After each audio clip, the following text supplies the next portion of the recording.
Hey everyone, welcome back to another episode of Nostalgic Blast Reviews. I'm Ryan, and today we are going to be taking a look at a game I've been wanting to cover here on the channel for some time. Released back in 2006 by Square Enix, and one of the sub-series with a compilation of Final Fantasy VII. Today we're going to be taking a look at Final Fantasy VII, Dirge of Cerberus.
So you guys know how much I love Final Fantasy VII here on the channel. I've talked about it multiple times here on the show. I've expressed it in past collaborations I've done with other creators. Hell, the game's box art logo is tattooed on my body for the rest of my life. Basically, I love Final Fantasy VII. But Final Fantasy VII is not only considered to be one of the most popular games ever created, but it was also Square's biggest game that they've ever released.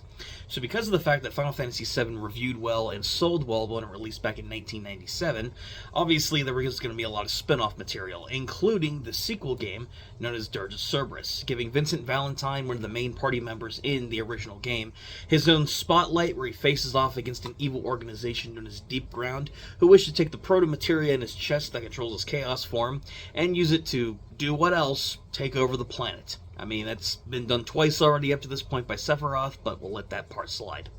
Dirge of Cerberus is a weird game in many ways. It was a product of experimentation by Square Enix, where they were trying multiple different genres of games outside of the RPGs that they were most famous for.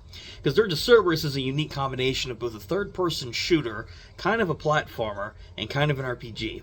So, with the reputation that Dirge has already for being kind of a mixed game in quality and not one of the strongest parts of the Final Fantasy series, let's take a look and see just how well this game holds up and if it really is that mediocre.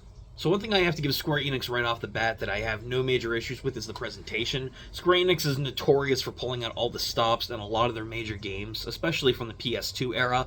But the cinematic cutscenes look fantastic, the character models for characters like Vincent or the Deep Ground members look very detailed, the animations for the different weapons that you have, the vehicle segments, and pretty much everything else in this game looks fantastic. Even outside of the cinematic cutscenes, the base game itself looks really good.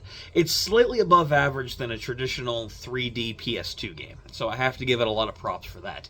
The OST for this game, or the music, it's not as good as a lot of the other Final Fantasy games, especially by the compositions made by Nobuo Uematsu, who has been the main producer of a lot of the Final Fantasy music for a long time. But that being said, however, Dirge of Cerberus is no slouch when it comes to the soundtrack. There's some really good music in here, some good rock and roll, heavy metal. There's not a lot of traditional RPG music in this game, since this game's going for more of an edgier vibe, given Vincent's character. But for what it's worth, the soundtrack's pretty solid to listen to in Dirge, and the visuals are definitely breathtaking. I'm very impressed with what Square pulled off there.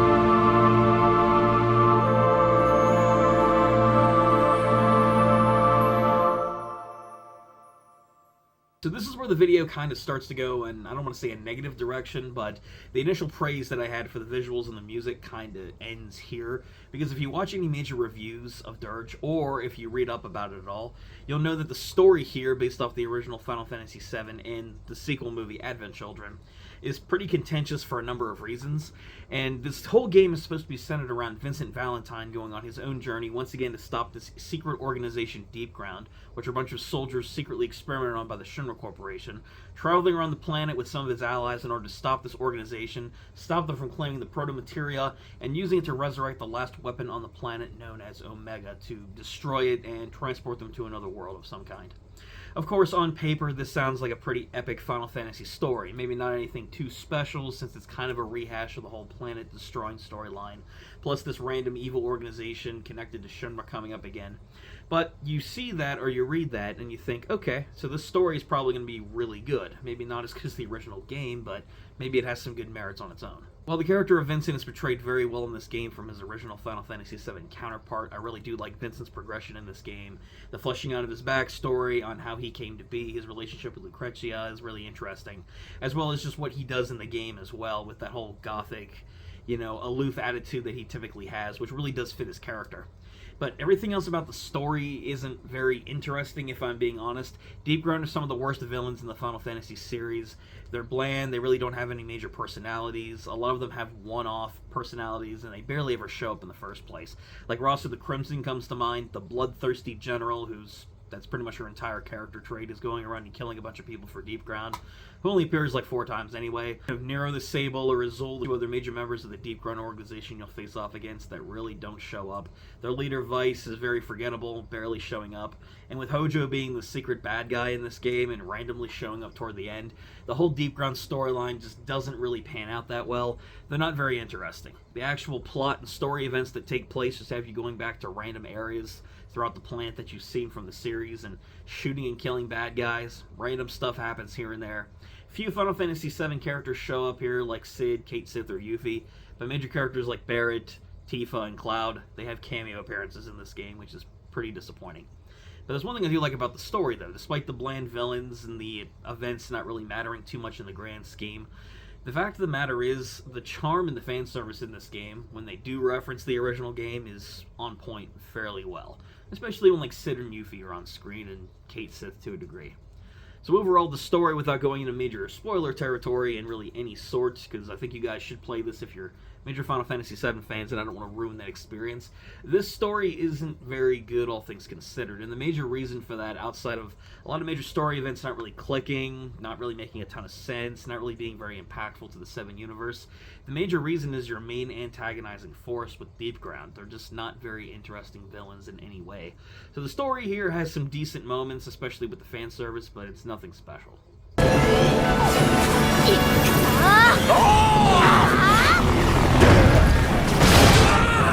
先発隊降下第2陣降下準備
The other contentious part of Dirge of Cerberus is undoubtedly the gameplay. So this game operates very differently from a traditional turn-based RPG, especially the early Final Fantasies that Square is most notoriously known for. This game is a third-person shooter. You control Vincent running around different levels, having different objectives, and shooting down enemies with a wide assortment of guns and accessories. You also have equipable materia, which is where the RPG aspect of this game comes in, where you can equip lightning, blizzard, fire materia to add some magic attacks, as well as multiple different types of guns like a shotgun, the Cerberus pistol, sniper rifle, and a variety of other options to go and take out enemies, regardless of if you're going through Calm, or whether you're going through the city of Edge that was founded in Advent Children, going through Midgar for the umpteenth time. No matter what area you're going through, this is the base gameplay, using base magic, as well as using your firearms with a reticle that appears on the screen to shoot down and kill your enemies. It's kind of unique in a way. I do like the gunplay and the uniqueness of the RPG mechanics combined with a third-person shooter. But the major problem is Vincent's controls are pretty stiff. They're not really responsive in a lot of tight areas. The gameplay gets very repetitive after a while because your only combat options are shooting your guns or using materia. The enemy variety doesn't change. Each of the locations that you go through are just base corridors, traveling through the same rinse and repeat areas multiple times until you reach the next story moment. And really, that's all you're doing, shooting enemies and running through corridors. That's how each of these levels are based. The gameplay doesn't really change a lot, despite the customization options that you have with your various guns, like swapping out parts for different effects, or even changing out your materia. The gameplay doesn't change. And although it's not bad per se on paper, because you do have some unique boss fights, and again, it's pretty creative for what it is, but the problem is how repetitive the gameplay is. It doesn't change, the areas are exactly the same, the enemy variety never changes, and firing your guns and again using materia is all you're really doing. The gameplay in Dirge of Cerberus was a unique experiment from Square, and I do like how they incorporated moments of the Final Fantasy VII universe like the materia into the gameplay to try and make this unique Final Fantasy spinoff, but at the end of the day, the gameplay is a unique idea, but it gets pretty boring pretty quickly, and you're doing this for up to 12 hours. Don't kill me!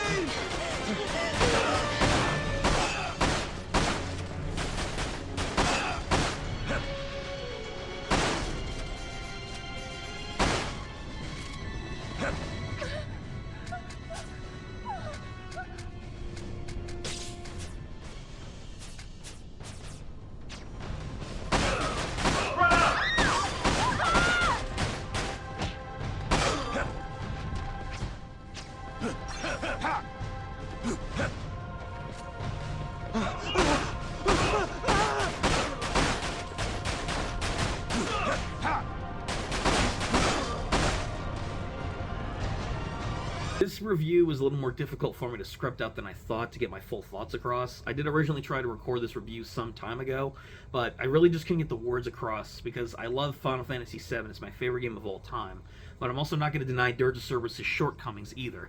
So what I will say is about Dirge is that at the end of the day, no matter how much I love the original Final Fantasy VII, and Square as a company, because they've produced some banger games, Dirge of Cerberus is a very mediocre title.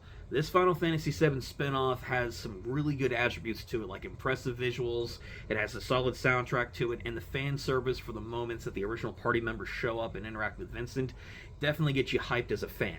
However, in every other area, the game doesn't do that well. The story's not very interesting, the villains are pretty bad, the gameplay, while unique with your shooting and materia gameplay, gets very repetitive after a while, the environments never really change as well as the enemy variety, and it's just a rinse and repeat slog with some pretty stiff controls to boot for 12 hours or so, depending on how long it takes you to finish this game. At the end of the day, Dirge of Cerberus presents a lot of unique ideas with having an add-on to the original FF7 story, as well as giving Vincent his own solo game. I love the idea and concept. I would love to see a remake of this game someday where the issues are patched up. But for now, well, I do think this one is worth checking out if you're a fan of Final Fantasy, and you want to see the full story of the original compilation, up to this point anyway. Check out Dirge of Cerberus, but I can't recommend it as a really good game, because at the end of the day, this one's pretty okay. And that's all I have for this one, guys. Thank you very much for checking out this video here on the Nostalgia Factor. I've been wanting to do this review for a little while now, just trying to find the right way to do it. But let me know what you guys think about Final Fantasy VII Dirge of Cerberus in the comments section. I know this game is loved or considered to be underrated by a lot of people, whereas some people think it's a complete dumpster fire and it's not worth playing whatsoever. Then you have people like me who think it's just a pretty average game and play at your own risk kind of deal. But let me know your thoughts in the comment section down below. If you've played the game, what your thoughts on it are. Do you want to see a remake or something of Dirge to see it improved? Let me know any of your thoughts in the comments. If you did enjoy the video, give it a like, it does help out the channel, and subscribe if you guys want to keep up with future content, such as reviews on obscure yet nostalgic games, collection pickups, some vlogs here and there, gaming collaborations. You guys know the content we do here at this point. But subscribe if you want to keep following that journey. Thank you guys for all the support you showed in 2024 as well, if I haven't said that already. Hopefully 2025 is another good year for the channel. I'll do videos here where I can, and hopefully keep exposing you guys to some pretty underrated games that are out there, or some obscure ones that never really get covered anymore, because that's what I like to do with these reviews. But outside of that, guys, thank you once again for checking this out, and until next time, this has been Ryan from the Nostalgia Factor saying, keep on gaming.